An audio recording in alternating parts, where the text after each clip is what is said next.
It's the quest for a Merry Christmas. The Health Department eyes to have Metro Manila downgraded to Alert Level 2 by December. The Party of Palace spokesperson Harry Roque is giving him a chance to run for the Senate. But he says he won't do it unless Davao City Mayor Sara Duterte runs for president. Presidential aspirant Leody de Guzman has a new running mate, and that's former Representative Walden Bello. Social media giant Facebook is reportedly changing its name. And TV5 lights up another Christmas tree, this time in Cebu.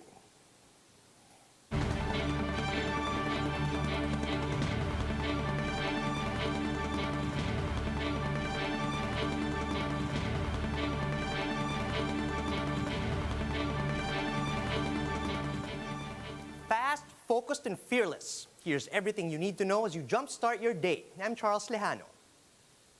Kicking off today's newscast with the government looking to ramp up vaccinations in the hopes of a better holidays. Mobile journalist Jacob Lazaro gives us a front seat to the story.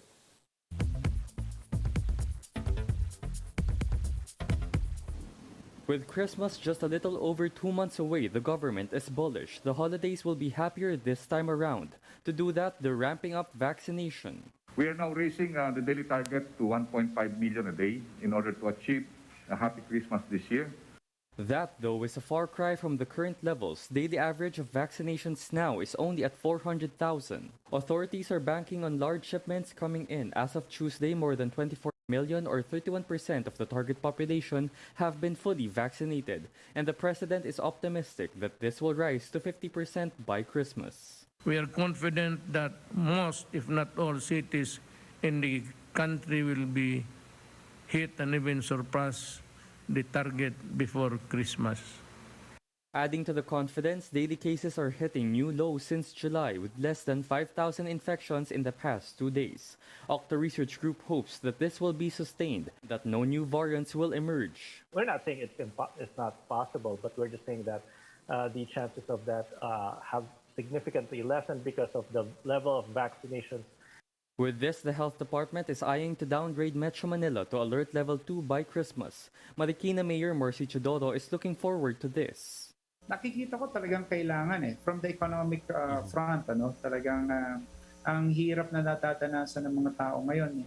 To do that, Chodoro said that vaccination of minors should be ramped up, as well as the inoculation of teachers and tourist workers. But the Octa Research Group warns the public against complacency.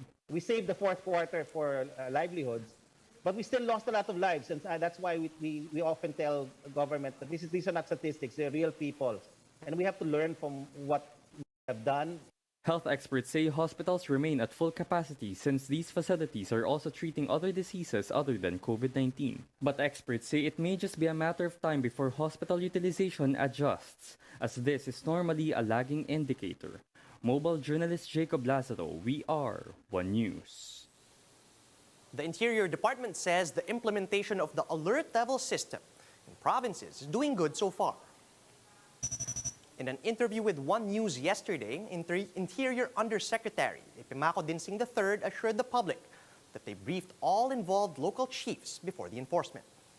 Dinsing also insisted that the LGUs were consulted before the implementation of the alert level system and that they have received no negative feedback from the health sector as well.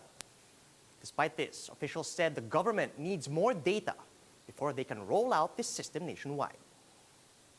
Maybe starting today, moving forward, this will be an ongoing discussions with the governors and mayors of highly urbanized cities and independent component cities. In the meantime, we're trying to get data or additional data from the local government units so that we can have a clear recommendation whether we can roll this out on a nationwide scale. After 2 years of distance learning, some students are finally back in the classroom. JC Cosico with the story. It's now back to school for these med students at the University of Santo Tomas. With SCR under Level 3, limited in-person classes have been allowed. Classrooms and laboratories have been modified to ensure health and safety protocols are observed. This room for one can accommodate 40 students, but is now limited to just 8. Students and instructors alike say this is better. As medtech student, we are learning po when hands-on. Di po talaga effective na iisipin mo lang siya, i-imagine mo lang. Matuturo mo ng maayos na yung tamang pag-drop ng specimen doon sa slide, tamang pag-drop ng reagent doon sa slide. While some still refuse to enroll due to fear of contracting the virus, school management assures that precautions were made. Dapat meron negative RT-PCR swab test ang mga estudyante, mga teachers, at saka mga lab technicians. But some groups say it's too early for the resumption of face-to-face classes. We need to look at this on a national scale, and in many areas there are still so many students who haven't been vaccinated, so many teachers. During the first round of in-person classes, only 10,000 students from 181 schools participated. No student or faculty died, no student or faculty got hospitalized. They were all asymptomatic, and so there are no fatalities in limited face-to-face in the first batch. CHED malls allowing limited face-to-face classes in all degree programs soon, but only in low-risk areas with high vaccination rates. It may be possible to implement it early next year if the vaccination rates are high. As for the pilot implementation of face-to-face classes in basic education, only 30 from 59 schools that passed the health department's assessment will push through. Hindi pagpayag ng LGU o hindi pagpayag ng komunidad o ng mga magulang. At pangatlo, kung ang kanilang lugar ay biglang dumami ang kaso ng COVID. Revalidation is ongoing to increase the number to as much as 100 schools. For News 5, JC Cosico, we are One News.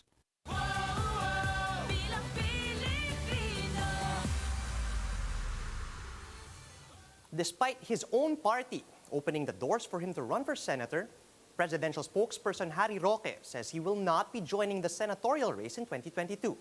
That's unless Davao City Mayor Sara Duterte Carpio guns for the presidency. During the latest kapihan sa Manila Bay, Roque said the re-electionist Davao City Mayor called him on the last day of filing of certificates of candidacy to urge him to run for senator. But Roque said he cannot campaign for a presidential bet that he does not believe in. Roque admitted that he still hopes the presidential daughter changes her mind.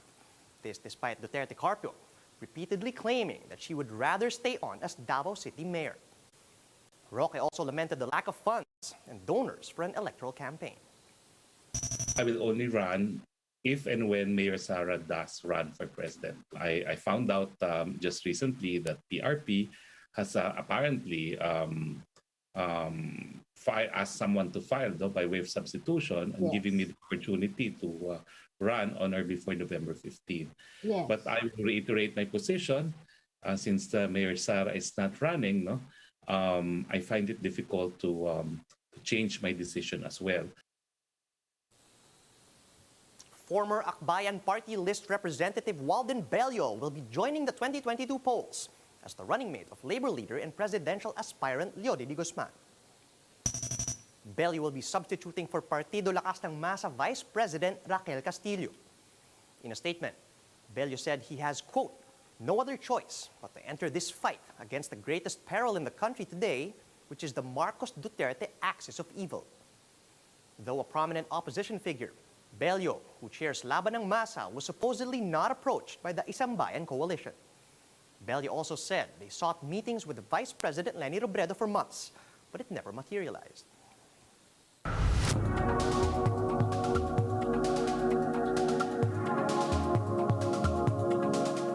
Facebook is reportedly planning to change its name, as the social media giant is said to be considering a new name that would reflect its focus on building the metaverse. Bloomberg opinion columnist Ben Schott gives us the details. There have been some utter disasters. Gap, for example, rebranded at a cost of 100 million and instantly reversed. Tropicana did the same. Royal Mail became Consignia, dumping 500 years of history that lasted 16 months. So some brands do rebrand and live to regret it almost instantly. But I think we forget that rebranding or brand maintenance is vital for every brand to stay relevant. PayPal used to be called Confinity. Instagram was Bourbon and eBay was Auction Web. So, it's important that brands keep ticking along. And of course, Facebook is so established that we forget that Facebook is an anachronistic name based on a college printed Facebook. And it used to be called Face Mash, based on the hot or not game played by some male college students. Yeah, but Ben, I mean, when you talk about being relevant, it's not like a name change is going to change sort of where Facebook is at right now, right? I mean, everyone is sort of equating Facebook to a lot of the issues that they're going through right now very publicly. So, I mean, are you curious about the timing of this? I mean, is it really going to achieve what these other brands that you mentioned have tried to achieve? Well, I think there are two things. I think there's obviously a lot of people saying this is a very cynical move because of the recent horror stories that Facebook has gone through. I would be surprised. I think branding takes a long time, and I would be amazed and terrified if I was a shareholder if Zuckerberg had thought about this in the last 3 weeks in relation to, the collapse of the servers and the whistleblower account. I think this is something that if they are to do well, they should have been thinking about for many months, if not years. Okay, so then will it accomplish what they're trying to do if they announce it then next week? Does that change any perspective on what the shareholders maybe will think?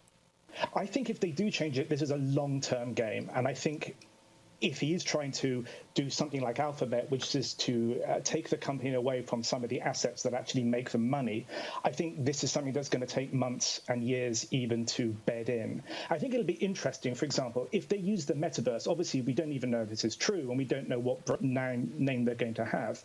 But if, for example, that they use metaverse in the naming, I think that would be useful for the company. It will, every time that you say the name or mention Facebook or think about Facebook, you use the word metaverse. This would be useful. I mean, after all, Prince changed his name to a symbol in 1993, and we still say the artist formerly known as Prince. So naming can change perceptions, and if metaverse is part of the name, that might be very interesting. And so then how does it actually all work, Ben? I mean, of course, we saw the Verge report, which is saying, there's a few ideas out there, potentially Horizon, potentially Meta, as you mentioned. But how does the name change actually work, especially if something like, I think meta.org is already taken. So, what would the process actually be for Facebook?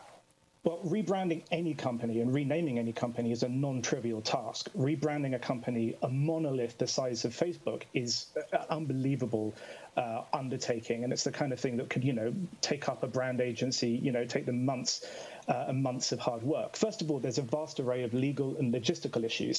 You're looking at trademarks, copyrights, URLs, SEO, some of the things you mentioned, even before potential names get tested internally and, if need be, amongst focus groups of users. And for a company with a reach like Facebook, there are also international issues to make sure that whatever name they pick isn't vastly offensive in some language or to some culture. And then, once you assume that it's not just a name but a fully fledged brand, you then look at all of the subtleties and sophistications of look and feel, typeface, logos, sounds, taglines. Companies spend months and millions defining the essence of the brand and then turning it into assets. And unless Facebook is really panicking, I think this is likely to have been in the works for many months. TV5 lights up its third Christmas tree for the holiday season, this time in Cebu. The Christmas trees were set up under TV5's holiday theme, Atin ang Paskong Ito, Kapatid. It hopes to provide hope to the Filipino public despite the adversities of the current times. TV5 Cebu engineer James Masong says the Christmas tree, which is located in a mall in Cebu, will bring smiles to families. And Masong adds, this shows that the Kapatid network will always be around, especially as it does not have a local station in the province. For her part, Belinda Kochua of Park Mall thanks TV5 for the partnership. And TV5 also launched its Christmas tree in Luzon last month and another in Mindanao last week. Christmas feels a little different now. We miss the big gatherings and the big warm hugs. But as we settle into the new world, adapting to its changes, may we all become an inspiration and a beacon of hope, choosing to spread love and kindness in the many ways that we can. Here are the stories to watch out for later today.